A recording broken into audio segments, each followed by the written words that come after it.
Hello all, welcome to Money Text Group. In this video, we are going to learn about process route involved in manufacturing 100% cotton single jersey solid dyed fabric with biowash process and its fabric costing methodology. Process route.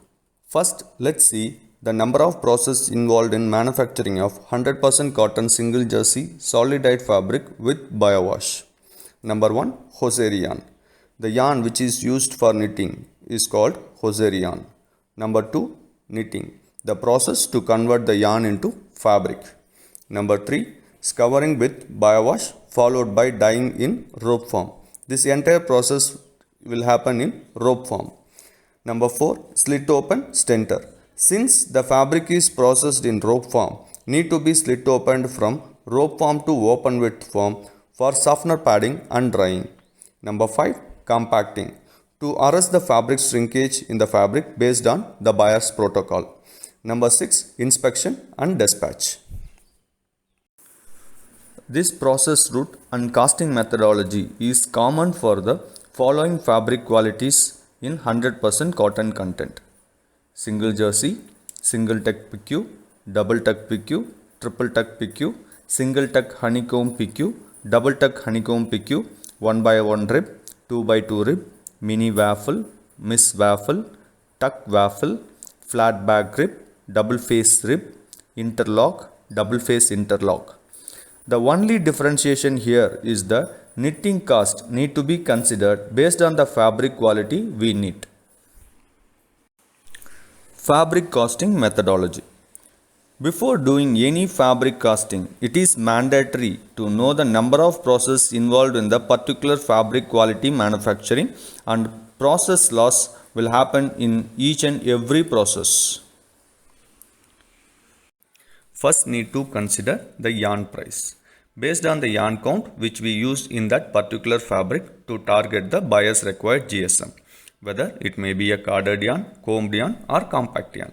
Number 2, need to consider the knitting cost. Number 3, need to consider the biowash cost. Number 4, need to consider the dyeing cost. Scouring, dyeing, slit open and stenter cost will be considered under dyeing cost. Number 5, need to consider the compacting cost. After summing up all the above 5 costs, need to consider the process loss percentage happened in each and every process, like knitting loss, biowash loss and dyeing loss depends on the shade which we dye, and there won't be any loss in compacting process. Number 7, if any transportation is involved, need to consider the freight charge based on the distance need to be covered for delivery. So far, what we have seen is the fabric costing methodology for a regular finished fabrics.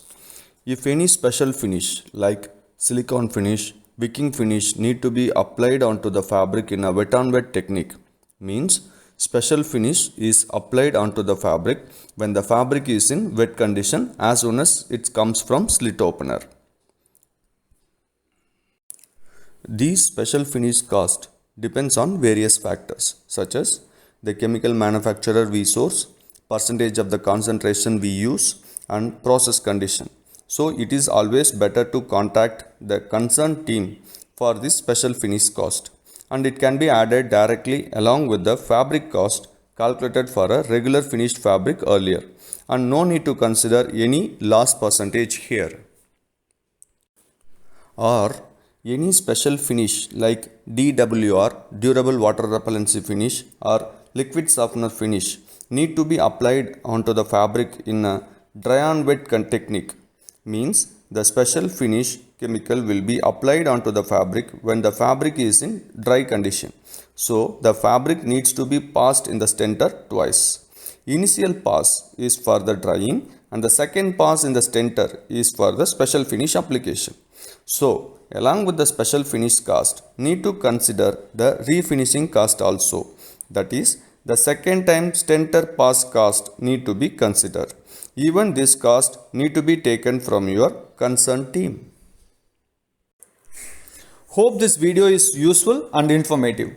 Thanks for watching. Don't forget to subscribe the channel, like and share. Please post your comments in the comments box. Catch you all in the next video. Till then, bye from Money Text Group. Bye bye.